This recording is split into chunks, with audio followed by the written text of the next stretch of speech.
your 2025 NRL premiers, the Brisbane Broncos. They'll go back-to-back next year, I believe. Oh, big call. They'll win it again. And if they get their halfback and halves right, they can do a hat-trick.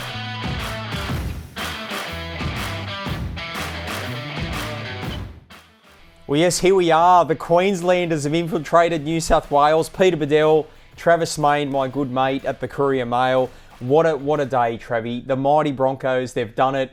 2 decades. The hoodoo's over. After 19 years, they've won a premiership, and it's an amazing performance against the Melbourne Storm, 26-22 on Sunday night. One of the great games for the ages. But Travie, firstly, let's get this out of the way. You have stolen something from the Broncos sheds, and it's not a cigar. What have you stolen? I don't know if stolen's the right word. It's a memento, okay, for the kids. They love him. Oh, what about this? Payne Haas, one of the greats.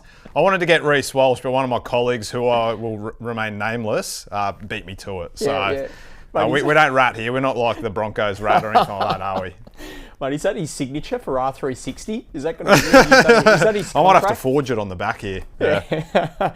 But honestly, Travie, we'll get to Payne Haas in a second. But firstly, the grand final. I've covered. That was the 28th grand final that I've covered. And how old are you? I don't think I want to reveal my age, Travie. 28? Actually, we'll say that. Birth certificate forging. 50 next year, by the way. But, look, Travie, for me, it's up there with the top 3 grand finals I've ever seen. I remember 1989 Canberra Balmain. Yep. That was probably right up there. 15 grand final Brisbane Cowboys. But that game last night was as good as anything I've seen. Yeah, it's the best I've been to, definitely. Best I've seen, I reckon, as well. I think it was a better quality game than 15.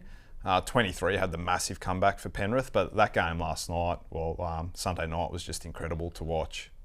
Had everything. The way Melbourne started, I thought they were going to run away with it. 22-12 at half time. They don't lose too many games from that position. Did you see Brisbane coming back? I've got to be honest, Trevor. No, I mean I know the narrative through the final series has been the comeback kids that the Brisbane Broncos are. They're like the cardiac kids, really. I mean, they're never beaten and never back down. Became the theme of their final series on T-shirts and whatnot.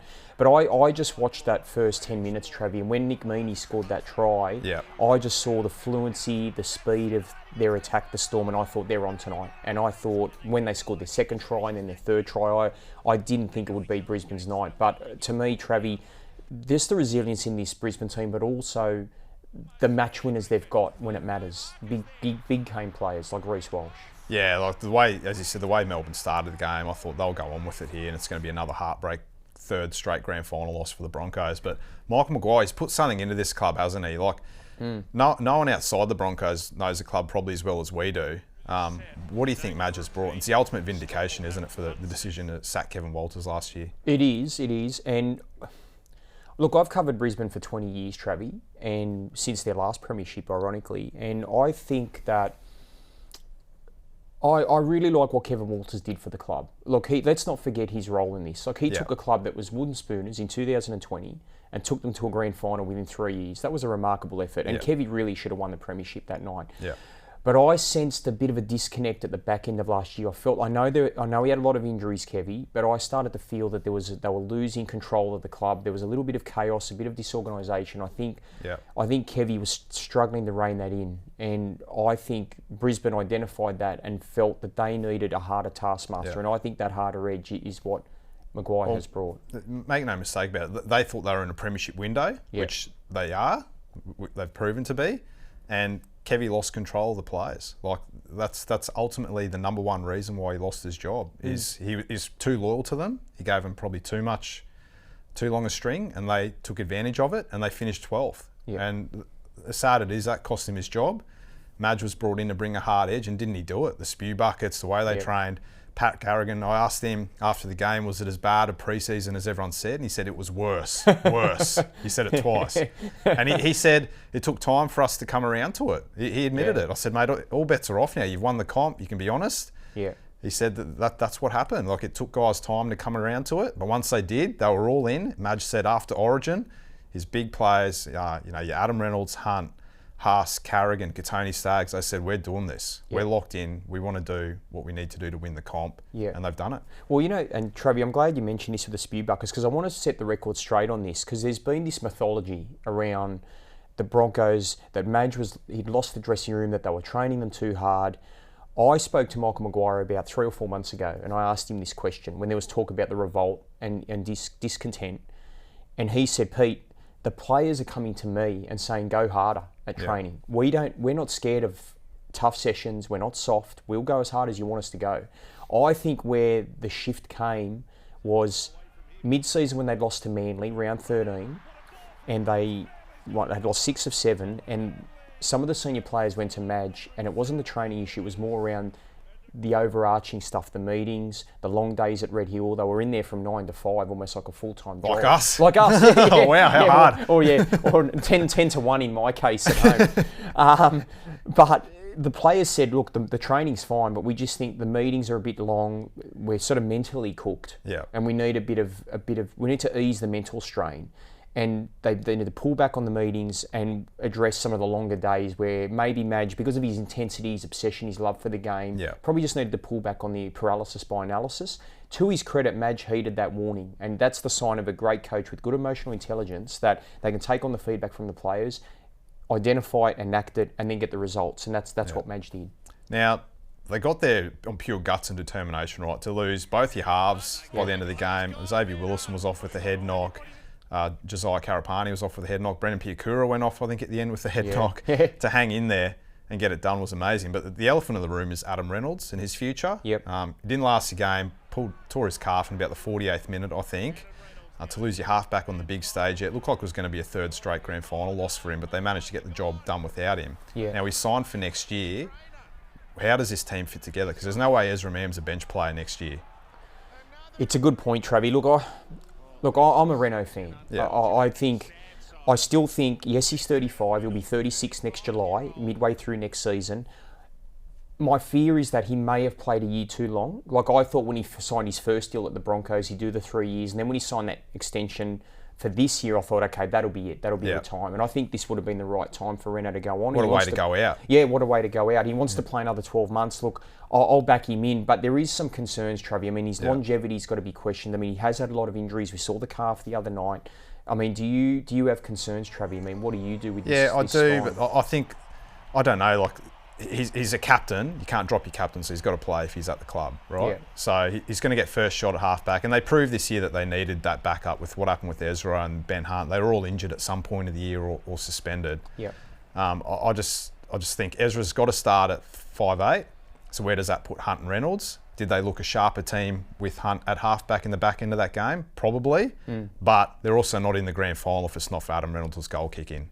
Let's look at that. So it's going to be a delicate situation to manage, especially if they start the year poorly, which is every chance. We've seen it. Who knows what's going to happen next year? But look, he's there next year. He's signed next year. Watch this space. I think it's going to be a really interesting season for the Broncos. Well, Trevor, look, my spine for round 1 next year, I still go Reece Walsh, obviously at fullback. I go with Ezra at 6, Reynolds 7, Hunt 9, and then Billy Walters goes to 14. Because Billy was magnificent. I really felt for him that he missed out on that ring in a sense. So you drop in the premiership winning hooker, Corey Pakes, is out. Yeah, I mean, Pakesy's been amazing as well, but I still think in terms of the balance, and as you said, there'll be injuries at some point. Corey will get his chance, but if I had to pick my best 17, Corey Pakes isn't in it, and unfortunately I'd start with Hunt 9, Pake. I don't think Billy will be available because he's getting his ACL done. That's so the he's probably thing. not available till mid-season. Yeah, that's a good point actually. So look, he'll be out with the ACL, so that's a headache solved. For all right, it's all solved. Yeah, it's all solved. We don't have to worry about that. The other elephant in the room is Payne Haas, Travi. I mean, look, there's talk about his future. He's already had one meeting with R360 apparently. He's due to meet with them again this week. Yeah. He's now won a premiership. Do you think he stays at the Broncos long term, or do you think he's leaving? So he's saying this is going to be worth a bit of money. This might be the last time we ever see Payne Haas as a Bronco. Did you get him to sign it? No, I didn't, but I'm going to have to figure that out somehow. Look, I still can't get my head around this R360. Is it genuine? The talk is they're going to offer him obscene amounts of money. We saw his reaction last night. He finally got it done. He'd been wanting a premiership so badly. So probably more than any other player, if you can say that. Like, he just deserved one. He'd done everything at that club except win a premiership. So I don't know where this ends up. I think Brisbane probably have to take it seriously. You can't just wipe it off. I know it's been called a competition out of a cornflakes box and the like, but I think you still need to be a little bit concerned. Can you genuinely see him leaving Brisbane, especially with his family circumstances? Well, I've always felt, Travie, no. I mean, I spoke to his manager just the other day, and Mary, who's done a great job. He says Payne's going to be a Bronco for life. He is adamant that he will sign a new deal. Now, he becomes a free agent November 1. There's the Broncos have put a new offer to him already, a multi-year deal. It's around 1.2 mil a year, I'm told, as a minimum. So he'll be one of the highest paid forwards in the game. Like you said, he's got his brothers that he's taken custody of, with his parents having their off-field issues with crime. So I don't think Payne would want the upheaval of uprooting his family. He's got 2 young kids himself. So, look, I think he's happy at Brisbane. He's won a comp now, and that could be seen as a sweetener to maybe take on a new challenge. But I believe, to me, it's the opposite. I think winning a comp now for Payne just fortifies him to set up the dynasty. I don't think he'll leave Brisbane. I think he'll sign a new deal. But as you said, the money from R360 will be attractive. But the big thing now, Travie, is the dynasty. Like, we've covered the Broncos a long time. We've analysed them. We've assessed them. Is this squad capable of a dynasty? Well, 2 grand finals in 3 years. They're one of the top clubs in the competition now, right? Like, they've underperformed for so many years, but now they're back up there. I know they've got a couple of aging halves, but they've also got Reece Walsh and Ezra Mam. And they were the 2 best players on the field in that grand final, and they're 23-odd each. Yep. They've got a decade of good football ahead of them, which is scary to think. Yeah. The question is, who's going to be the next halfback? Yeah. You got any answers? You got one in your back pocket there somewhere? Yeah, look, it is an interesting one, because Renault he'll retire next year. Ben Hunt probably retires next year. They've got Kobe Black, a 19-year-old Queensland under-19s halfback, showing promise. I'm not convinced he's the real deal from what I've seen. I'm worried about his lack of speed. He's got a good brain, but his speed worries me. Tom Duffy joins the club from the Cowboys. Yep. He'll back himself to be the Reynolds successor. But right now, you're right, Travie. I mean, whether they shift Ezra to 7 even and play Reece in the halves, he could do that. But I think when I look at the age, I was looking at it today, Travie, like Tony Staggs 26, Pat Carrigan 27, Ezra Mam 22, Payne Haas 25. They have the nucleus of a team that I believe will win more than one comp. They'll go back-to-back next year, I believe. Oh, big call. They'll win it again. And if they get their halfback and halves right, they can do a hat-trick. Yeah. So to me, Travie, as long as you've got Reece Walsh firing, he'll be the best player for 7 or 8 years. Yeah. And he loved the big moments, as he showed. So for me, Travie, I think a dynasty is awaiting the Broncos. Yeah, it's a good point. I think the way Reece plays, he's a match winner. But I still think they need a steady head there at halfback long term. Ezra's got that excitement about him. He's got that instinctiveness. But you still need a sort of calm head to get him around the park and get the job done. So whether it's Kobe Black, Tom Duffy, I think Michael Maguire is going to manage that really well. But I think we need to start seeing these guys come through next year. They can't potentially lose Hunt and Reynolds in the 1 year and start 2027 with a brand new halfback. Yep. That'll be too much pressure. We need to start seeing these guys coming through, getting a few games under their belt, Jonah Pezzett style at Melbourne, just getting ready for what's about to come, because we know what the pressure's like at Red Hill, right? The Bronco Mail, they call it up there. All eyes are going to be on who's going to lead this. Yeah, absolutely. And the last point, Travie, the most important point, what are you doing in the off-season, Travie? Are you going on a holiday or what? You're the rich man at the Courier Mail. The king of the holidays, mate. Greece 1 year, mate, Switzerland the next. I've got Switzerland. I've got 4 weeks till the Noosa Triathlon.